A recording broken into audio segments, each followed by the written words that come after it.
The odds right now are at plus 300 on For under two? DraftKings for under 2. Wow. Welcome to Better Win Green, eh? To Better Win Green, eh? To Better Win Green, eh? Welcome into the Better Green Podcast, a show designed for you to listen in and cash out. Make sure you guys subscribe down below and like this video so we can help others beat Vegas with us. Today, we're going over our big three. Ethan, let's start with you today, bud. Yeah, so I wanted to first just start off with quick first thing. I'm wearing the same outfit that I wore on Monday's show. Had a lot of success that night. Yeah, true hockey fashion. I think I went 4-1 that night. And then just shit my pants yesterday. So I'm back to wearing what worked for starters. Secondly, I just wanted to ask you guys, I got thinking last night. So basically, I had the under in that Winnipeg versus Vegas game. Not sure if you guys saw how that one ended, but I was on top of a couple of, I wouldn't call them like bad beats per se, but like the Tigers walked off the Guardians. I was on the Guardians. Double OT loser on Dallas the night before. It was just like a span of like close losses. I won't call them bad beats. But Florida was definitely a bad beat and just lost my shit. Like went berserk, was just like completely pissed off. I probably do that maybe 5 times a year after losing, and like a bad beat. So my question to you, and I would like to know from our viewers, leave a comment on this video. How do you guys react to bad beats? Am I just a complete like psycho Looney Tunes, or is this normal for this industry? Well, I'm an overall angry person. I struggle with anger quite a bit, controlling it. It helped when I was a football player. However, in the real world, you can't just go out and hit someone that's a lawsuit or jail time. So usually how I respond with a couple bad losses is I get super pissed off and just double down on whatever I can find. It's not a great idea at all, which is I quadrupled down on the Avalanche last night for the nightcap. So I'm in a pretty bad spot. But yeah, I usually try to blow off steam.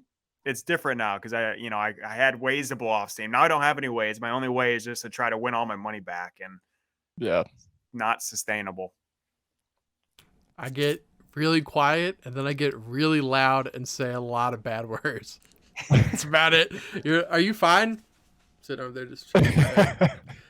Are you fine? No. Fucking the Chiefs know how to throw the damn ball. See, so I'd like to say usually I'm like pretty gracious losing. Like I would say that Ben is like fairly gracious, no one's happy when you lose. But like last night I was looking for like a rage room. Like I was looking at everything in my basement. Like I want to break that right now. But luckily I calmed down enough to like realize the repercussions of breaking my nice new 65-inch TV that I just got in November. But oh my God. Yeah, I was just like, I was ready to grab beers out of the fridge and just crush them on my head. I absolutely lost it with that stupid fuck Winnipeg. God damn. I hope Vegas comes out and just blows the doors off them for that stupid move they pulled last night. God damn. Anyway, I got something real quick. Yeah. We got one comment on our Twitter post. Did you guys see that one? I didn't. When we asked about the playoffs, both NBA and NHL, we got a question regarding nothing of that, but it's still interesting that I think we could bring up. It's by Spencer K. And that question is thoughts on carbonated milk. Excellent. What a great question. Yeah. Thank you for I'll that. start. I didn't even know it existed. Is that a thing? I was just going to say in 28 and about a half years of existence, this is the first second I've ever given to the thought of carbonated milk. Sounds disgusting. Yeah, that sounds really bad. I will say they find ways to make everything carbonated nowadays. So it doesn't surprise me, but milk seems like something that should be cold and not any fizz involved. Like usually when I think of fizz, it's like, it gives the impression of like warmth because of it's like, bubbling over. It just doesn't seem like that's how I want my milk to taste. But yeah, Not extremely random. I don't know. Do you guys know that guy, Spencer K? I don't know who he is, but that was a Twitter comment on our weekly question. Well, we appreciate the question. 1,000%. Speaking of milk, have you guys ever seen the I don't know if it was a viral tweet or whatnot, but some tweet that was like, the guy who discovered milk probably also did a lot of other weird shit. He did. He was Yeah. squeezing a lot of things, tasting a lot of liquid. I'll tell you that. I'm like, that is so true. That's not the one. Yeah. All right, back on the topic. Ethan, you want to start our big three? Yeah. Thanks for letting me get that off my chest. It's been a rough day. Just every time I think of Winnipeg, I just get pissed off again. Oh, and the Hurricanes already scored. That's nice. All right. I'm going to start going back to the well tomorrow. Tampa Bay Lightning, Toronto Maple Leafs. I'm going under the total of right now. I think it sits at 6. That's going to 6.5. I could almost guarantee it. So I'll take under 6.5. Toronto, Tampa Bay. Just horrible display. I was on it yesterday. 6 power play goals. Wyatt mentioned in our Daily Lax video, the second period was basically all power play. So I just don't think it's going to be like that again. I think both teams are going to kind of shore up and, not try to stay out of the penalty box as best they can. And I think a lot of people are going to be on the over. So I like the value on the under, and I will wait for a 6.5. Yeah, I like that. I might as well just get into it. I have the same exact play. I have under 6, but it's at plus 100. So yeah, you're probably right. I'm just gonna lock in the under 6.5. You can probably get it at minus, I don't know, 125 probably right now. But as you said, it's probably gonna move. So I'll wait a little bit on that. But yeah, same reasoning. Have this under. Really also wanted to spank the Lightning again. I stayed away from it, but yeah, Maple Leafs have to figure something out. So I'm a little nervous for a huge bounce back game. But again, there were so many power play goals that I just don't think that's sustainable for more than a couple games. So going under, I could, 2-1, 3-1 game. I do think that Tampa Bay is going to win that 2-0 or go up 2-0. Yeah. Also, I'm just seeing on FanDuel under 6.5 minus 122. So Okay. you can Yeah, mark so us down for right that. there. Yeah. I'm going to have to balance you guys out with the over. So I'm going to go with the over in the Rangers-Devils game. This game is in New Jersey. The Devils cannot afford to go down 0-2 and going back to New York. The Rangers are a high-scoring team. This game barely crossed over at 6 goals the last time they played. I see the Devils scoring more than one. What was it, a penalty shot, Ethan? Yep. Yeah. So I feel the Devils, they finally get some in the net. Rangers, they continue their high scoring, and at 5.5, that's the lowest number you're going to get that day. So we're going to go with Rangers, Jersey, Devils over 5.5. Alrighty. God, I loved my big three, and now I'm forgetting what my third one was. I'm going back to the well again. I'm gonna hate myself if this happens again. I'm going under once again. Winnipeg, Vegas. Short memory in this business. That game deserved to stay under. 2 goals last minute and a half. The last goal wasn't even an empty net. It was just a stupid power play. Just ridiculous. Move by the Jets there. So again, I think Vegas tries to shore up defensively here. Vegas is the better team. I think they get the lead, control the pace. I think it stays under. Unders have a lot of value in the playoffs we're figuring out. Unfortunately, I was also on that play in the Jets. That was terrible. But we move on. I'm going to go back 2 player props to wind out my big 3. My one is on the ice. I'm going to take Jack Hughes for the Devils over 3.5 shots. It's minus 130 right now. That's going to go up. His shots all year his line's been like 4.5 to even 5 at times. In that previous game, game 1 against Devils and Rangers, he was the one guy that scored on the shootout, whatever you want to call it, the penalty shot. And he had 3 shots and 3 missed shots. So he had potentially 6 shots on goal during that game. The Devils are going to find out pretty quickly that they're going to have to throw up a lot of pucks at Igor to even have a chance in this. They did throw up 28 shots on goal in the first game, but I think they're going to need to get their numbers to mid-30s.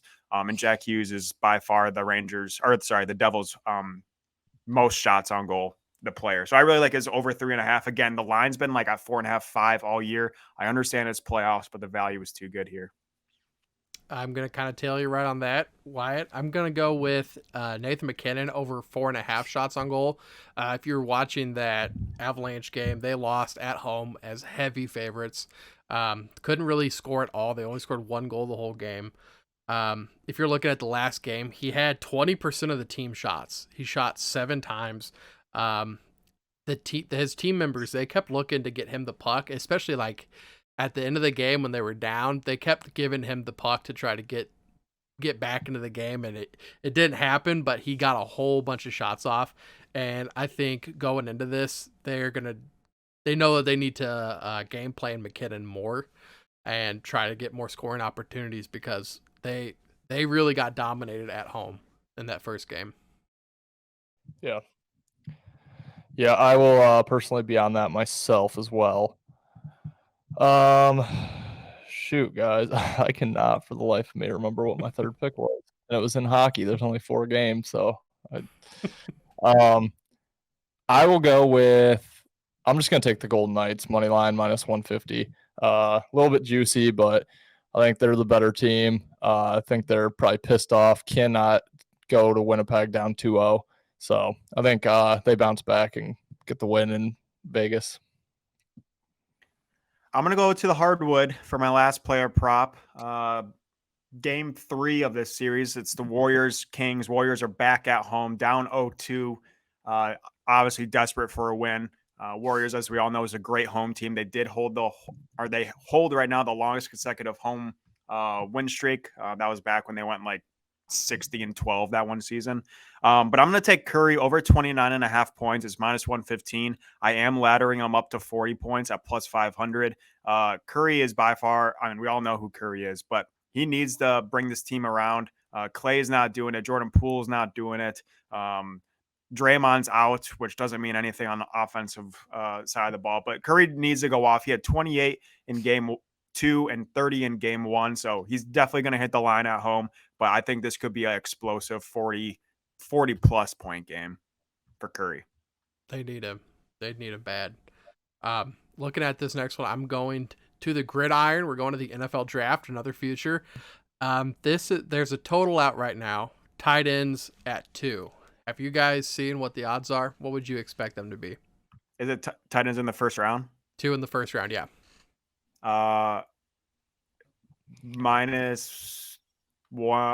Plus 175.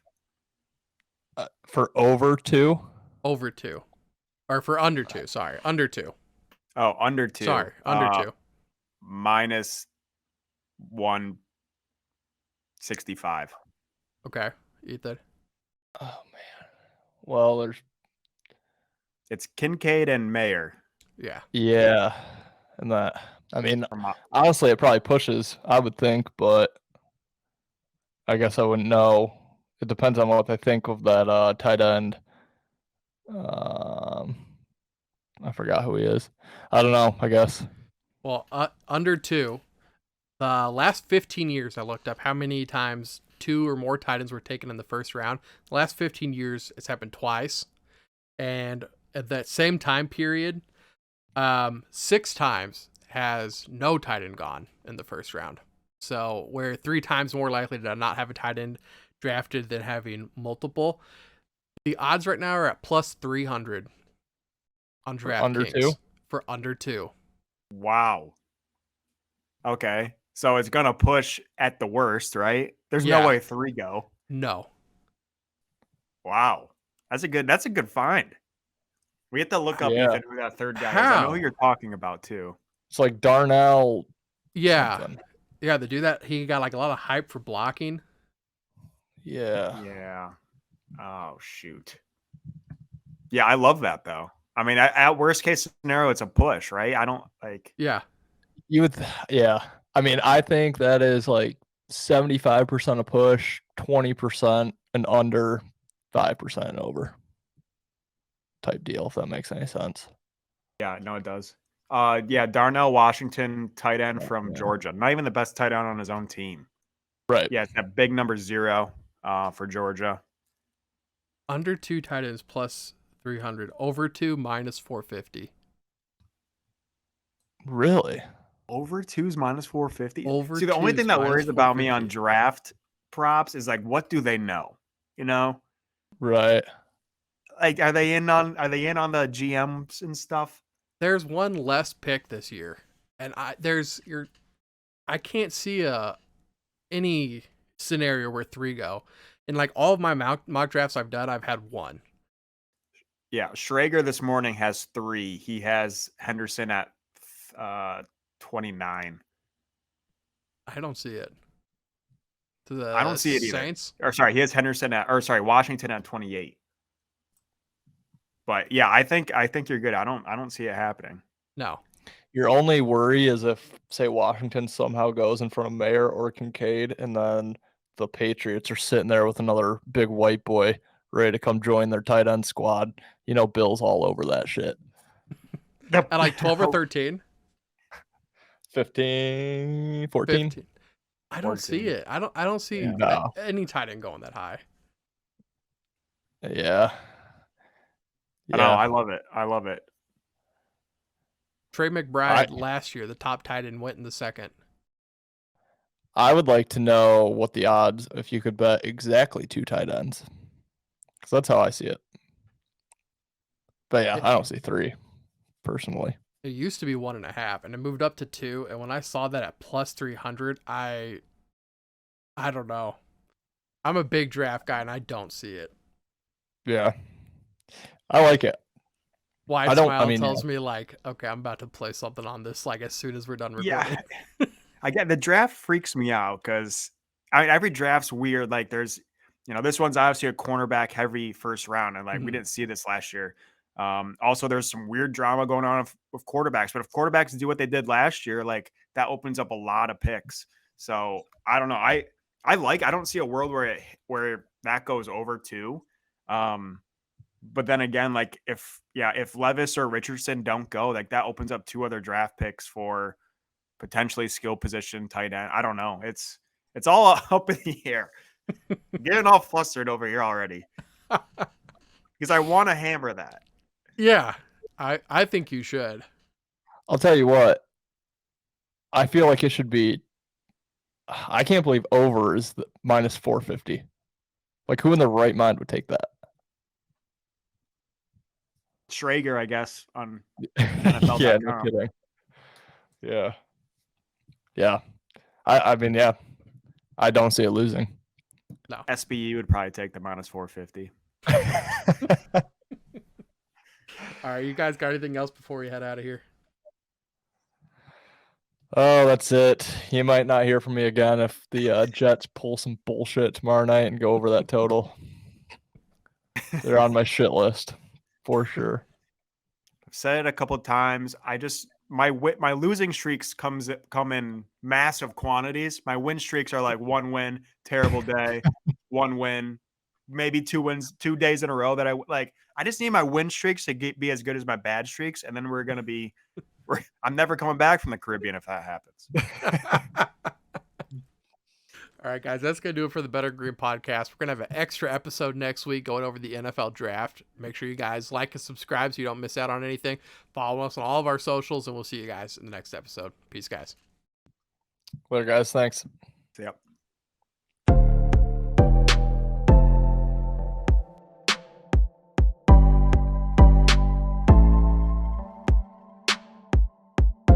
Welcome to Better Win Green, eh? To Better Win Green, eh?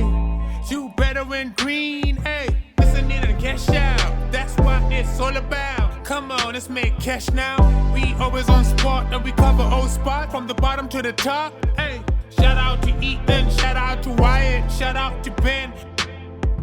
Welcome to our podcast. Better Win Green.